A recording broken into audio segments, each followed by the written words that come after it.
Estoy muy contento de contar de un modo un poco extraño también con los escritores que me acompañan, dentro de lo especial que es todo y dado lo especial que es todo el mundo de Jean León, vamos a comparar sus obras con vinos, vamos a maridar a los escritores con el vino. Lo haremos a partir de fragmentos de sus últimas novedades. Y la primera víctima o el primer afortunado es José Ignacio Carnero, que nació en Bilbao en 1986. Voy a leer el fragmento que luego aquí os explicarán más bien el maridaje. La familia había dejado de existir para mí. Pensé que, desde que mi madre falleció, yo había dejado de tener familia. Tenía a mi padre y él me tenía a mí. Era mi padre y yo era su hijo. Eso es cierto, pero nos habíamos hecho mayores. Mi padre iba a cumplir 80 años y yo había pasado ya los 30. Habíamos vivido mucho tiempo en ciudades diferentes y ese lazo paternofilial y atávico parecía ya enterrado en el tiempo. Desde luego, no tenía la importancia que se le supone. Sin embargo, nos queríamos. Creo que por encima de ser padre e hijo, éramos sencillamente dos hombres solos y desorientados que se quieren. Y ese lazo me parecía más fuerte y sagrado que ningún otro. Mireia, com podem, exacte, amb quin vi maridem hombres que caminen solos? ¿Lo hacemos en castellano? Castellano, sí. Bueno, yo creo que frente a esta aparente vulnerabilidad masculina, ¿no?, de los personajes, quizás en realidad, yo creo que es aparente porque en realidad son hombres fuertes, ¿no?, y que tienen las herramientas necesarias, ¿no?, para tirar adelante y ser resilientes en la vida. Y esto, pues yo le hago un paralelismo pues, con una variedad como Xarel·lo, porque cuando uno piensa en un vino blanco, pues siempre piensa que es un vino de alguna manera un poco más vulnerable, que los vinos blancos se van a oxidar antes, que no van a pasar, bueno, que la evolución va a ser más rápida a lo largo del tiempo. Y el Xarel·lo es una variedad muy especial porque de todas las variedades blancas que hay, el Xarel·lo es la que tiene un contenido de polifenoles y antioxidantes más alta, con lo cual realmente tiene muchas herramientas y tiene muchas posibilidades de tener un mejor envejecimiento respecto a otras variedades. Entonces, bueno, hemos puesto aquí un Xarel·lo, que es el Jean León Nativa. La verdad es que hoy tenéis la oportunidad de probar la nueva añada. Todavía no ha salido al mercado porque la hemos embotellado hace poco. Y el Xarel·lo, bueno, es una variedad muy típica y muy característica de aquí en el Penedès. Además, estos últimos años también desde la denominación se ha mirado de potenciar muchísimo. Es una variedad muy aromática, es una variedad también que presenta estas notas que recuerdan las notas cítricas, también las notas de hinojo, unas notas especiadas.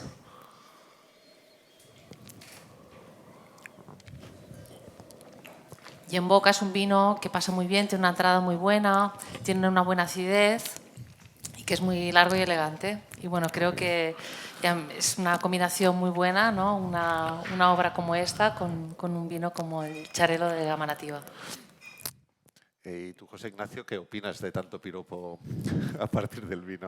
No, pues creo que tiene razón en lo que dice, sí. Creo que esa vulnerabilidad que aparece, deberíamos reflexionar quizás sobre esto, ¿no?, a nivel individual y como sociedad. Si aquello que nos hace aparentemente vulnerables ante los demás, en realidad lo que nos está haciendo es más fuertes, ¿no? Tengo la impresión de que hay mucha gente que se muestra invulnerable, que se da golpes en el pecho, que cree que eso es una debilidad, cuando realmente yo creo que la fortaleza está precisamente en mirarse al espejo, en ver el reflejo que ese espejo da, conocerse a uno mismo y entender que es imperfecto, que es vulnerable, que es absolutamente débil, que es lo que es, que tiene muchísimos defectos y comprender eso yo creo que es una fortaleza y creo que, no sé, quizá una parte de los males del mundo quizá esté en ese miedo a que los demás nos vean vulnerables, fracasados. Quizá sea uno de los muchos problemas del mundo. Y bueno, de algún modo sí, eso está, desde un punto de vista íntimo, claro, de algún modo está en la novela, eso está claro. Ahora ha llegado el turno de Laura Ferrero. Para quien no la conozca, a ver, yo sé que ellos lo están pasando fatal porque digo su año de nacimiento, están todos horrorizados con ello. Sí, antes me decía, ya, yo no me siento joven, Jordi, oh, Dios mío. No, no, ella nació en el muy significativo y simbólico año de 1984 en Barcelona. Es, a ver, ya sabe, es periodista, licenciada en la Universidad de Navarra. El último libro, La gente no existe, ya hablaremos también de esta... Esto da para un ensayo de filosofía el título, directamente. Sí. La gente no existe, también son relatos. Y voy a leeros un fragmento que luego vamos a maridar. La nuestra es una relación a distancia, en diferido, como si viviéramos en usos horarios distintos y casi incompatibles que dificultaran la comunicación. Mi padre lleva camisas de rayas azules, mocasines de ante marrón, gafas de marca, pero nunca de pasta, porque dice que son de intelectual. Mi padre no sabe, aunque sospecha, que a menudo le echo la culpa de cosas con las que no tiene nada que ver. Sin embargo, cuando algo le va mal, me es cómodo pensar que hay una explicación. Y un padre ausente, mi padre ausente, ha sido un tema recurrente en las consultas de psicólogos que, sorprendidos, buscaban lo mismo que yo. Sospecho que lo mismo que todos, una justificación. Y aquí, no me repito porque nunca hablamos igual, pero ¿con qué maridamos? Bueno, pues La gente no existe. Este parágrafo, ¿no? de este relato, de los diferentes relatos que hay en el libro, pues yo lo asociaría pues, al Chardonnay Viña Gigi. Gigi es el nombre de la hija de Jean León. Y bueno, pues un poco también le veo un paralelismo en el sentido de que quizás también Jean León, ¿no? Fue un hombre de mucho éxito pues en los negocios, en la vida, pero quizás hubo una parte que descuidó un poco, que fue la familia, ¿no? Y pues de alguna manera cuando hemos ido hablando pues tanto con su hijo como con su hija, pues nos han relatado pues que estaba bastante ausente su padre en su vida, no iba mucho por casa y tenía muchos compromisos sociales. Quizás esto pues vendría a ser también un poco una repetición de la historia, ¿no? Este chardonnay procede de un viñedo de 5 hectáreas. Jean León trajo las vides de una bodega que está en la Borgoña, de Louis-Jadot. Y bueno, pues es un vino que es vino de finca, tiene una producción muy pequeña, estamos hablando de unos 6.000 kilos por hectárea. Es un terreno arcilloso calcáreo. Estamos aquí hablando del añada 2018, que fue una añada en general bastante fresca. Los vinos tienen muy buena acidez en esta añada. Es un vino que ha sido 50% fermentado en barrica y el resto pues, ha estado en fudres o en depósitos de inoxidable. Es un vino complejo, es un vino con una intensidad muy interesante, ¿no? Aparecen estas notas de un chardonnay mediterráneo, ¿no? Que son las clásicas que son de fruta tropical, sobre todo piña. Aparecen también las notas cítricas y luego también pues, un cierto acompañamiento de los tostados, ¿no? Procedentes de la barrica.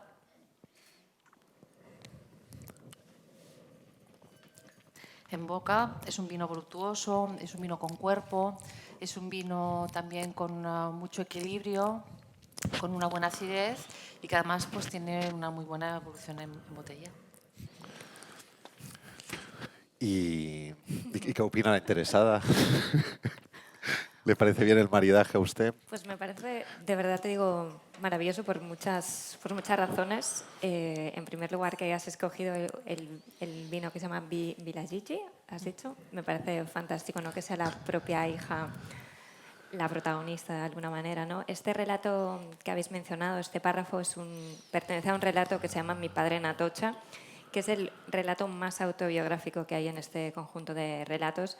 Y me dio como mucho pudor, ¿no? De alguna manera hablar de algo tan cercano, pero para mí bueno, la historia real que hay detrás es que mi padre vive en Madrid y yo vivo en Barcelona, entonces la relación que yo tengo con mi padre pues es muy esporádica de alguna manera y el hecho que más nos define es Atocha, porque yo llego en tren y él me recoge, ¿no? Y son esas pequeñas cosas, yo creo, las que definen las grandes relaciones de nuestras vidas, ¿no? Que igual están llenas de silencios, de malentendidos, pero al final hay algo que nos une más allá de todo esto. En los relatos de La gente no existe me gusta mucho detenerme en todos estos vínculos con la gente más cercana, ¿no? Yo a veces tengo la sensación que nos pasamos la vida rodeadas pues, de estas personas que son nuestra familia, que les hemos visto desde siempre, ¿no? Pero conforme uno se hace mayor se pregunta qué persona, o sea, qué hombre es mi padre, ¿no? ¿Qué mujer es mi madre, ¿no? Yo la conozco, he tenido acceso realmente a saber qué es lo que quería ella cuando tenía 18 años antes de que yo llegara. ¿Qué sueños tenía mi padre, ¿no? O sea, entonces, no sé, para mí el proceso de escritura de este libro está muy vinculado a estas nociones de la familia, ¿no? De todas esas cosas que a veces tenemos demasiado cerca y que no vemos, ¿no? Entonces, no sé, para mí me ha hecho mucha ilusión que hayáis escogido este relato porque es, de verdad, no lo digo por decir, uno de los más significativos y especiales para mí, ¿no? Yo no hablo mucho con mi padre y a veces siento que la literatura también me sirve para llegar a él, ¿no? Como si fuese una especie de carta, ¿no? Casi la botellita esta que lanzas al mar y que llega, ¿no? Entonces es una manera de decir otras cosas. Que conocía a Pola Oloixarac en 2009 en Barcelona. Tenemos que decir que nació en 1977 en Buenos Aires. Bueno, es una novela que también otra vez yo creo que intenta poner todo patas arriba, pero en este caso aquí que estamos escritores reunidos, lo hace desde el interior de la bestia. El interior de la bestia en este caso sería un macrofestival. Bueno, no es un macrofestival, es una gran reunión literaria para un gran premio que además ocurre en Escandinavia y que mucha gente vincula con el casi como una especie de salvoconducto, palabra tan en uso en estos últimos tiempos, para obtener el premio Nobel de Literatura en el futuro, ¿no? Y lo que hace, yo creo, es desnudar ese mundo desde dentro, que es algo muy necesario y que se hace muy poco. Pola, te saludo, luego hablaré ya contigo, te interrogaré, no sé qué voy, bueno, sí que sé que voy a preguntarte, pero ya lo verás, pero ahora lo que voy a hacer es leer el fragmento que vamos a maridar de Mona y Pola Oloixarac. Anduvieron 2 horas rumbo al norte. La van y su precioso cargamento de escritores cortaban el paisaje en una serie de panoramas verdes y azules. Se sucedían las coníferas y las praderas y repentinas formaciones rocosas a la vera del camino en marrón rojizo y crema, como cascadas de bizcochos amarmolados. El cielo tenía una reverberación metálica, la carga eléctrica de una tormenta que acechaba en la distancia. Aún no habían visto mucho del sol sueco de verano prometido por la ministra de Cultura, pero Lovena, sentada junto al conductor, pronosticó un clima maravilloso para el fin de semana. Y, como siempre, la misma pregunta, pero de distinta forma, ¿cómo maridamos este clima maravilloso y esta furgoneta con un Jean Noel? ¿O con cuál lo maridamos? Jean León, perdón. Sí, una furgoneta llena de escritores. Pues mira, yo la verdad es que con la descripción del paisaje me ha recordado mucho pues, la ciudad de Santander, ¿no? De donde Jean León era originario, ¿no? Y tenemos un vino que está dedicado a estos orígenes, que se llama Jean León Viña Palau, que es un merlot en honor a Palau de Santander. Y bueno, pues este vino viene de un viñedo que son 8 hectáreas, hay 10 hectáreas, perdón, también arcilloso calcáreo el suelo, unos rendimientos muy bajos, estamos hablando aquí pues, de unos 6.000 kilos por hectárea. Y bueno, pues es un vino que también tiene una cierta complejidad porque ha estado también un año envejeciendo en barrica de roble francés, y es la añada 2015. Que fue una añada en general bastante seca, pero con temperaturas moderadas durante el periodo de maduración. El merlot es una variedad típica del Penedés, se ha plantado mucho estos últimos 20 años. Se caracteriza por estas notas de frutos rojos y frutos negros en nariz. También tiene la torrefacción, que está bastante presente, y estas notas también como de hierbas mediterráneas.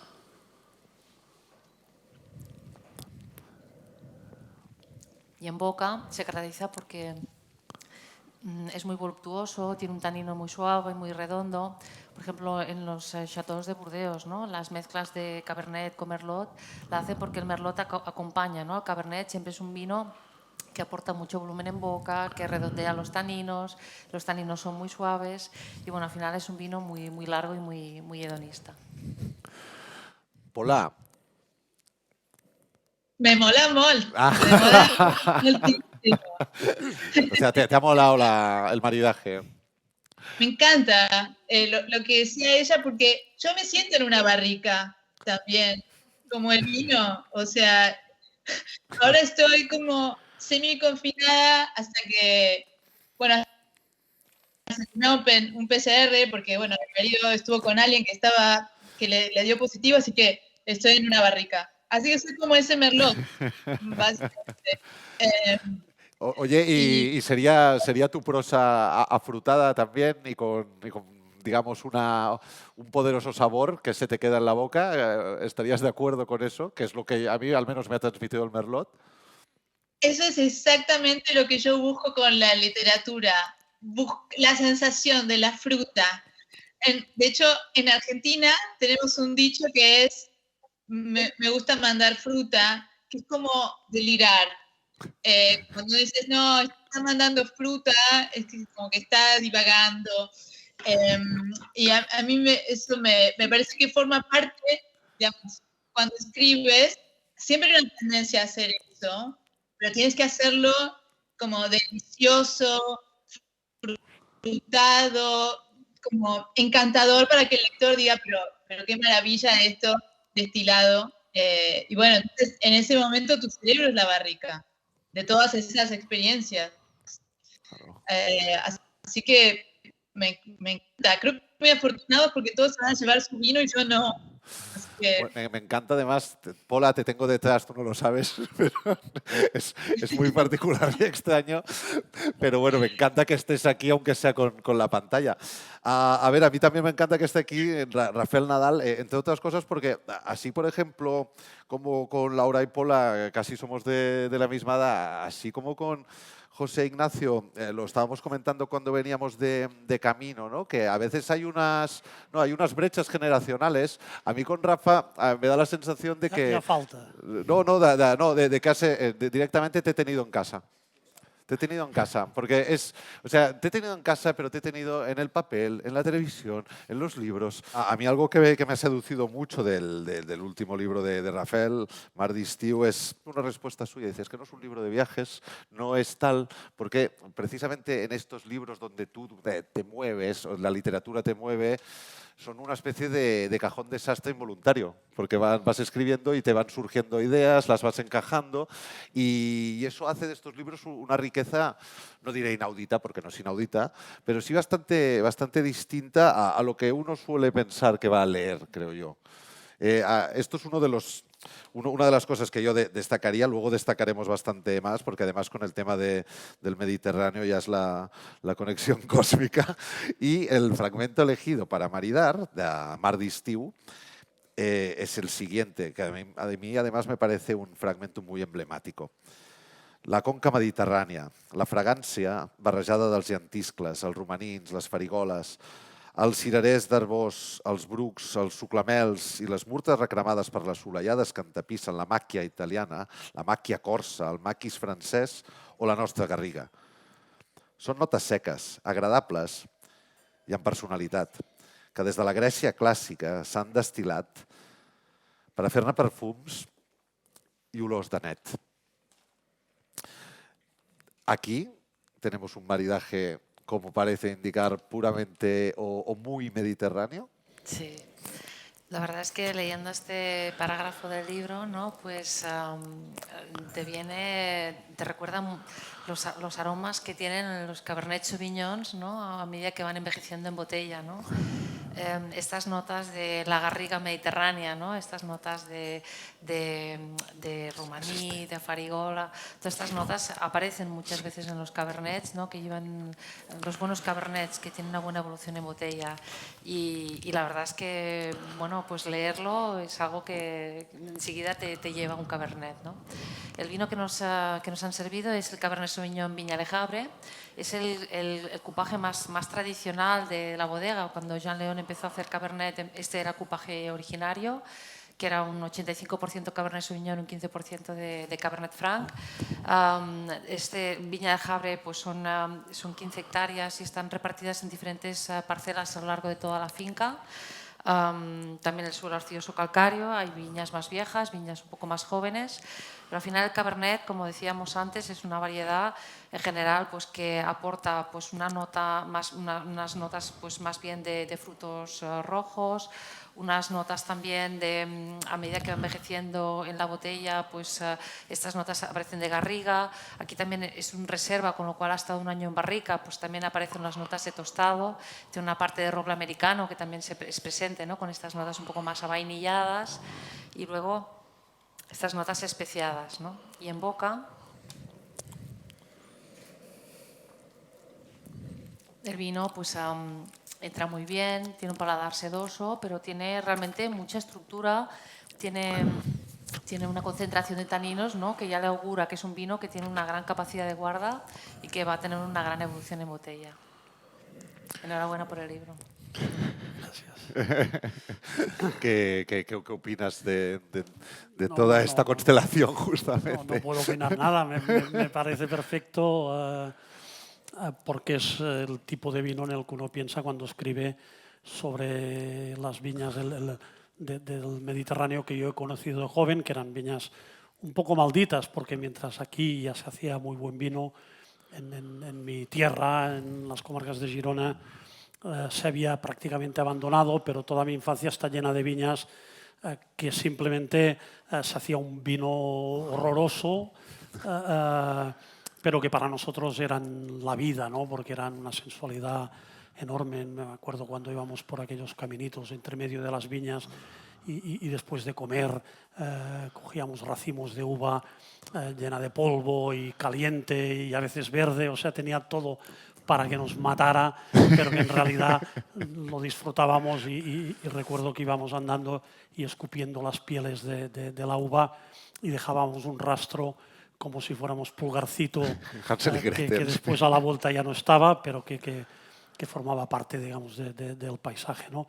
Yo solo, el libro Mar d'Estiu es un homenaje al mar de verano, que existe en contraste con otro mar, que es el mar de invierno, que es otra historia, que es muy real, pero el mar de verano es un mar que yo descubrí de muy pequeñito. Yo venía de un internado horroroso, de esos que hoy en día no se comprenderían, con una disciplina, todos los desplazamientos con los brazos a la espalda, en silencio, en fila india, cada noche encerrados en la habitación, bajando a casa solo por Navidad y Semana Santa, duchándonos solo por Navidad y Semana Santa, y de golpe, cuando llegaba a finales de junio, pues mis padres me dejaban junto al mar y aquello era un golpe, digamos, de olores, colores, gustos que se te metían dentro de tu ADN. Te iba a decir que es una literatura, de hecho, solo por el hecho de hablar del Mediterráneo, ya que eres una literatura de 5 sentidos, ¿no? Sí, está todo. sí, es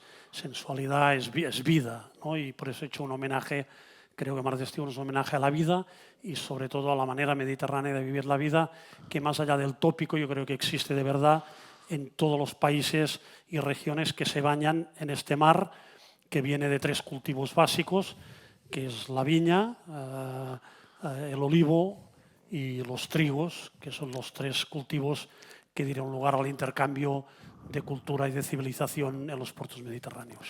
Y la literatura, fijaros que ahora cambiamos así, por arte de birlo que de tema, nos ha congregado aquí porque aquí y allá, ¿dónde estás tú, Pola? Para hablar de una cuestión que, a ver, me parece muy interesante y sobre todo después de esta época, ¿no? Y es una cuestión que está muy, yo creo, muy tratada y, a ver, incluso diría maltratada y mitificada y tipificada, que es la de la soledad del escritor, ¿no?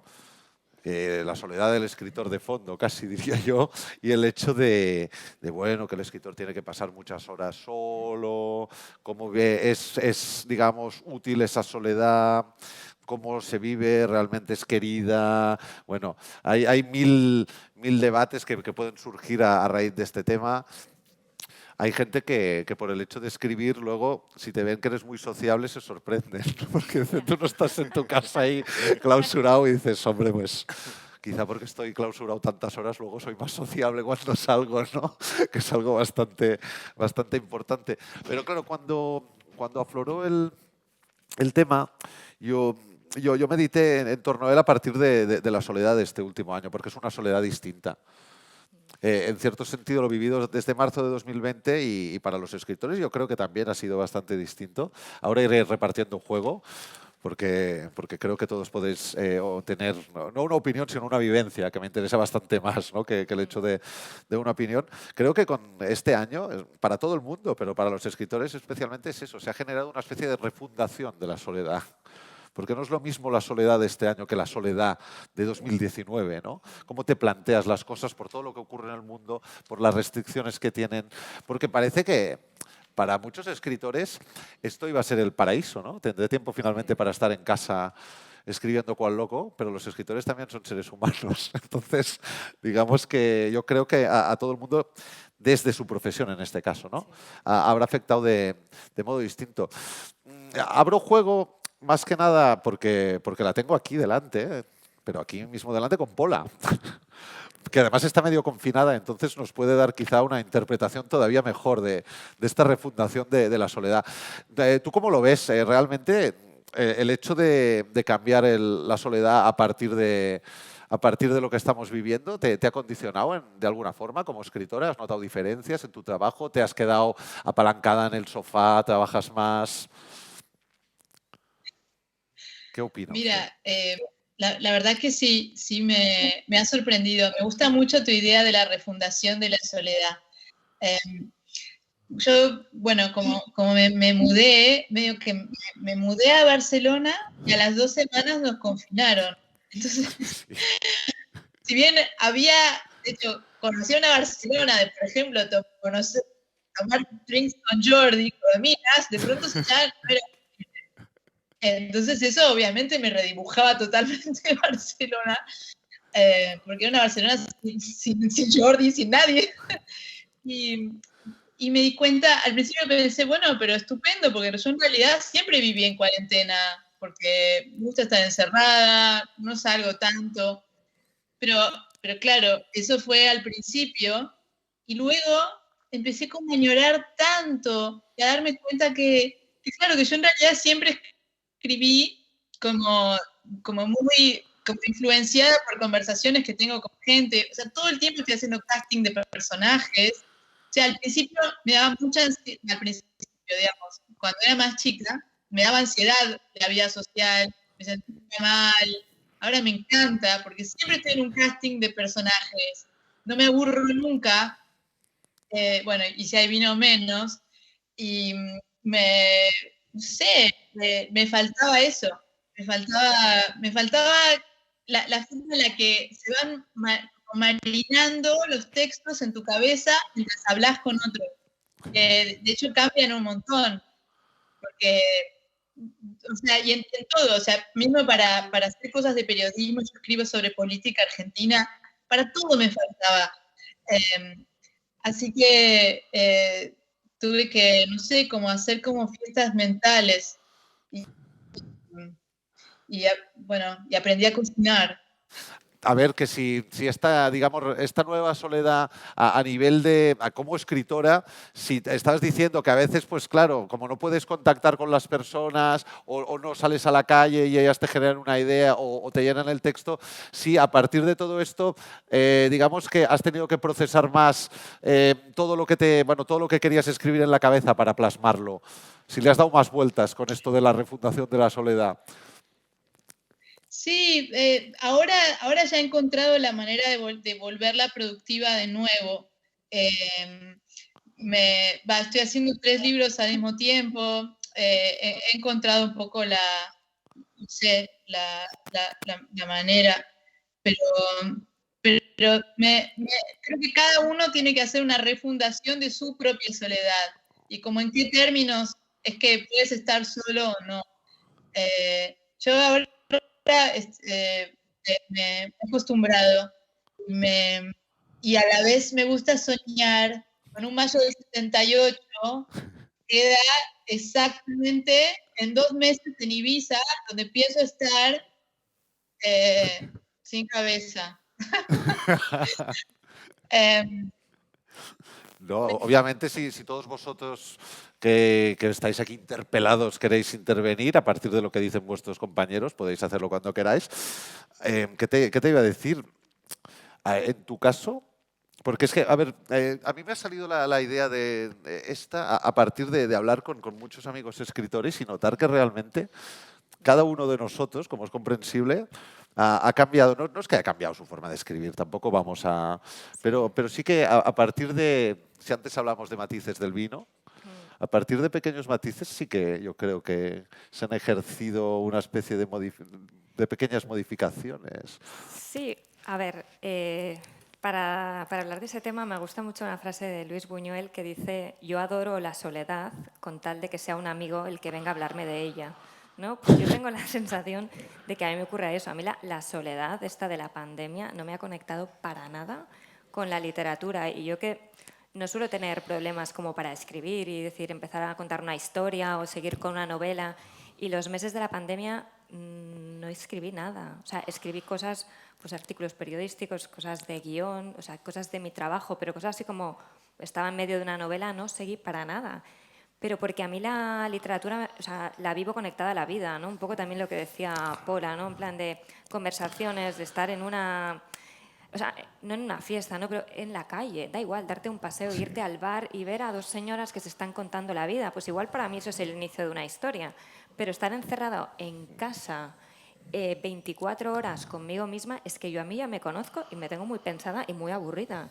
Obviamente para escribir hay un momento de introspección, ¿no? De que te tienes que sentar y tienes que estar tú solo con el ordenador o como que sea que escribas, pero eso es una soledad buscada, pero la soledad no buscada, la soledad, esta imperación, o sea, este imperativo de estar encerrados, no sé, yo me he sentido tan poco libre que no me ha conectado con con la escritura. A mí me gusta mucho viajar, ¿no? O sea, soy una apasionada pues de moverme, de conocer, ¿no? Entonces echaba tanto de menos el hecho de, pero da igual, en el autobús, quiero decir, no estoy pidiendo ya irme a Hawái, ¿no? Entonces me ha costado mucho acostumbrarme, ¿no? Lo que decíamos antes, yo, pues al final no te queda otra, ¿no? Porque es la vida que tal, pero yo echo muchísimo de menos la de antes, ¿no? Sí, no, pero lo que, mira, aquí para ir enlazando con pasmosa naturalidad, ¿no? Que diríamos, decías lo del viaje y, a ver, por ejemplo, Rafael, Mardistiu, a ver, a veces viajamos, ahora en esta época lo hemos visto, ¿no? Podemos viajar estáticos y la literatura también tiene una cosa de viajar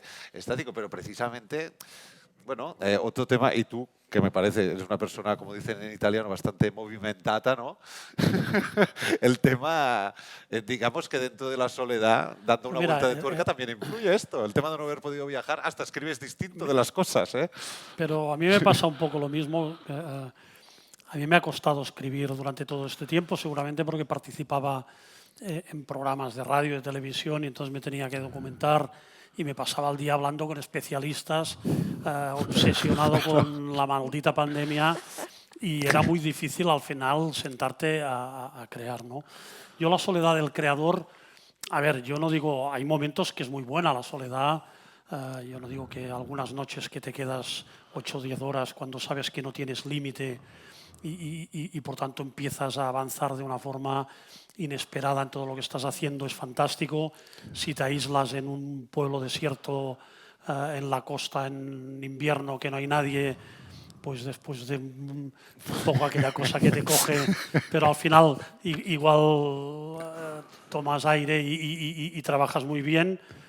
Pero no sé, por ejemplo, para hablar de viajes, para escribir de la vida, del paso del tiempo, de las estaciones, de las lecturas, de la vida en general, a mí me gusta mucho tener el punto de contraste con la gente, con la familia, con los amigos.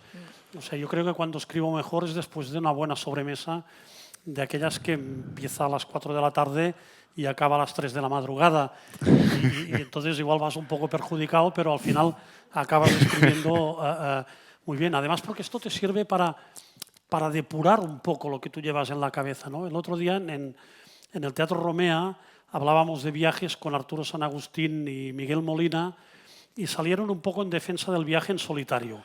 Y yo, aunque no queda muy bien, yo dije, yo discrepo, pero radicalmente, porque es verdad que cuando vas solo, en teoría es más fácil que llegues a una taberna, te aburras y acabes sentado en una mesa con unos cuantos, algunas personas del pueblo, de la isla que estás visitando. Pero si vas, como es mi caso, que llevo 30 años viajando con Ana, al final me siento siempre con ella. A veces son 2 vías de entrada al contacto con la gente del pueblo, pero sobre todo es que bajamos de ver un teatro griego y yo voy con una idea en la cabeza y me pongo a hablar con ella y de golpe me doy cuenta de que ella ha visto otro teatro. Claro. Y entonces el mío ya en ese mismo momento empieza a cambiar y el sedimento que me queda es muy distinto y no digo que transforme el mío radicalmente, pero se modifica y a veces me quedo con el mío, a veces me quedo con el suyo y creo que de este proceso de depuración de la conversación con los demás es de donde me salen, digamos... Y luego había hecho una asociación yo que era, por una parte Pola, por otra parte José Ignacio, la soledad en las últimas prosas, ¿no? En tu caso, obvio, porque es hombres que caminan solos. Ya llevabas el tema aquí de fábrica, te tenías que venir, lo sabías, ¿no? O sea, a partir del pero si vamos a lo que estamos comentando entre todos, tú también has notado, bueno, ¿te ha cambiado esta percepción de la soledad o la forma de escribir a partir de esta nueva soledad, por decirlo de algún modo? No, coincido con lo que han dicho. Realmente yo creo que la vida, la única vida posible es en contacto con los demás. Es decir, la vida en aislamiento, la vida uno solo, no es vida. Hay una confusión entre que, digamos, el escritor para escribir necesita, pues bueno, concentración, cierto aislamiento, esto es verdad, ¿no? Pero el escritor yo creo que lo que está haciendo es un poco vampirizando la vida de los demás, está ejerciendo de vampiro, de voyeur, de no sé, necesita estar en contacto con la sociedad y con la vida real, y luego, digamos, que su forma de comunicación con esa gente y con ese mundo en el que ha estado es diferente a la del resto, es peculiar, y yo creo que nace de una incapacidad de hacerlo de otra manera. Quiero decir, no creo que el que escriba tenga digamos, una mejor percepción de las cosas o más alta percepción de las cosas, sino que únicamente puede hacerlo así, puede comunicarse con los demás de esa forma. Pero eso es algo que sucede después de la vida. Es decir, la escritura y la literatura es algo que viene después. Primero se vive y luego se escribe. Yo creo que no puede ser de otra manera. Pola está diciendo que no, que es al revés. Yo no es que creo que sea al revés de lo que decís vos, que obviamente me parece como totalmente válido y como otra manera también de pensarlo. Pero yo creo que uno escribe para vivir ciertas cosas. Es como que las cosas empiezan a volverse reales cuando vos las escribís y luego tu vida empieza a cambiar en función de lo que estás escribiendo. Estoy totalmente segura de que la escritura es un arte que tiene que ver con la magia. O sea, antes no lo pensaba, pero sí sé que la escritura genera magia, genera situaciones que antes no estaban, porque justamente, o sea, al trabajar con tu inconsciente o trabajar cuando tú escribes, no sabes todo lo que vas a decir, no, o sea, de antemano. Puedes tener como una idea y sabes a dónde quieres llegar, pero claramente nunca vas a saber, digamos, te enteras de lo que realmente piensas cuando lo escribes. Y de la misma forma, yo creo que empiezas a vivir y a entender mucho más de lo que pasa alrededor a medida que vas escribiendo. Y si no escribieras, hay muchas cosas, bueno, como lo que tú decías, es como que no solamente en el momento, pero después, sin escribir, no hay comprensión real de la vida. O sea, algunas personas pueden tener la pulsión de escribir, y otras no. Pero yo creo que igual todos tienen siempre como hay una historia que sí que es la que tienen que contar y que es esencial. No sé, dediquen a lo que quieran y que cuando la cuenten, tu vida cambia. O sea, la escritura hace que la vida se modifique y cambie. El carácter mágico de la literatura, joder, ojalá fuera así. Entiendo lo que dice Pola y en cierto modo es así. Me ocurre que muchas de las cosas que escribo sobre cosas más o menos íntimas y más o menos cercanas y ya me cuesta distinguir qué es aquello que es real y aquello que es escrito. Realmente eso es cierto, pero bueno, porque mi escritura está muy apegada quizá al yo y muy apegada a esto, pero lo hilo con una pregunta que me hacen muy a menudo, pues mi primer libro, Ama, era un libro sobre la muerte de mi madre, con lo cual me decían, no, bueno, se trata del duelo, y entonces eso ha tenido que ser una catarsis para ti. El segundo libro, la depresión, ¿no? Vamos a decir, como tema, esto es una catarsis para ti. Yo digo, bueno, ojalá la literatura tuviera un poder sanador, casi, ¿no? Absolutamente reparador, porque si ante cualquier contingencia de la vida, fíjate, un duelo, una depresión, ¿no? Tuviera esa capacidad, sería magnífico. Creo que ha tenido muy poca influencia mágica en mi vida, pero ojalá fuera de una forma diferente. Y como cada persona es diferente y cada escritor es diferente, sí, pues, no, y está pensando, puede admitirse otro tipo de conclusión. Estaba pensando en ti, Laura, porque dirás, mira qué chico, qué cumplido es, que piensan todos al mismo tiempo. No, pero es la cuestión decía José Ignacio, dice, por ejemplo, en Hombres caminan solos, que claro, tú lees el texto y como en los últimos años se ha generado una idea de la autoficción o de la literatura del yo en ocasiones, que como es literatura del yo todo tiene que ser cierto, a veces se olvida mucho que el narrador en esencia es un gran impostor y un gran mentiroso. Porque además el narrador no puede llenar una serie de huecos que son imposibles de llenar por mil motivos, ¿no?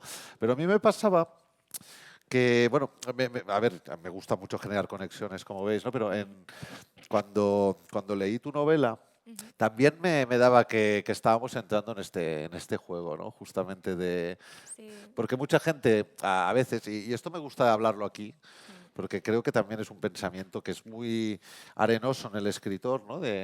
Digamos, el tema de la verdad, mentira en un relato, cómo lo juegas, y también el hecho de que muchos lectores, y luego iré a Pola, por ejemplo, ¿no? Leen el relato y dicen, claro, es que lo cuenta de este modo que solo puede ser verdad. Pues es que justamente con la novela, antes que decía Pola esto, ¿no? Que para ella tenía parte de magia, a mí es una palabra que me hace muy grande, pero para mí es así también un poco, en el sentido de que cuando tú escribes algo, años después descubres cosas que no sabías que te estaban pasando. O sea, que de alguna manera siento que lo que escribo al final me termina conociendo mejor que lo que yo me conozco en ese momento, ¿no?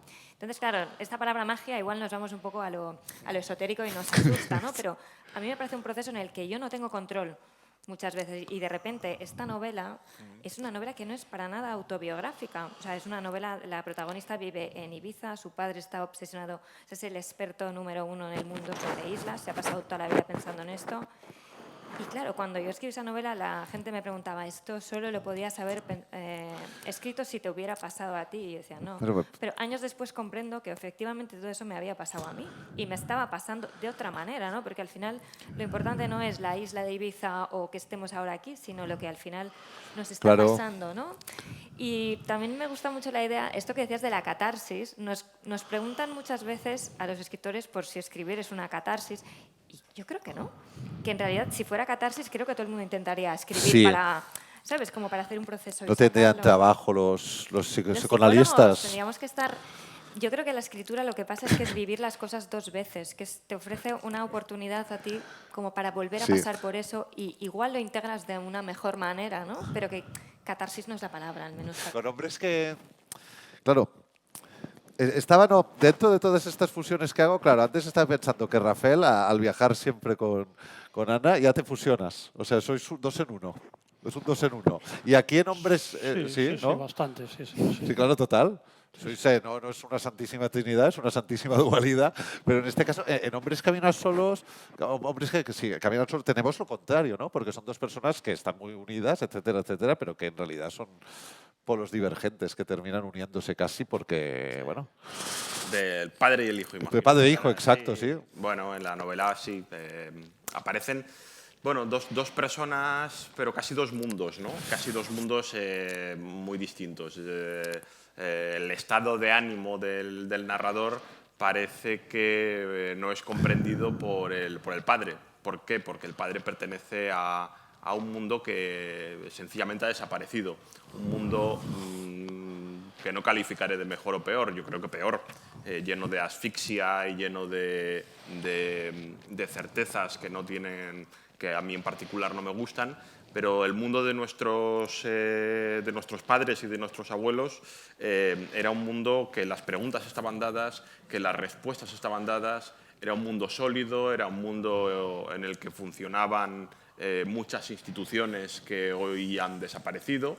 Y sí, esos dos personajes yo creo que confrontan el mundo anterior y el mundo actual, y cómo las preguntas y las respuestas no son las mismas, y cómo el personaje del narrador, pues que es un treintañero, pues en fin, resulta en cierto punto patético, porque las preguntas y el mundo al que se enfrenta es un mundo que ha venido heredado del padre y de la familia, pero el mundo que vive es un mundo absolutamente nuevo o radicalmente nuevo. Entonces, claro, la tradición y la herencia que ha recibido pues no es suficiente para dar respuestas a, bueno, en fin, a su vulnerabilidad, a su condición de hombre, a su presencia en la actualidad. Entonces, bueno, ahí aparece el humor y aparece la comicidad y el patetismo de esos dos mundos que únicamente, si hay algo que les une, es el amor. No hay nada más. El resto son dos personas casi antitéticas, contrarias, que no se comunican salvo por el hilo invisible del afecto y del amor. Sabéis perfectamente que hay libros de ellos que os los firmarán encantados, y Pola saldrá de la pantalla. Ahora ya no, pero sí saldrá y os lo firmará también. No sé si alguien quiere preguntar alguna cosilla, y si no, pues como me digáis. Si declaramos clausurados no los juegos, sino el acto. Muchísimas gracias a todos, y sobre todo gracias a estos 4 magníficos escritores.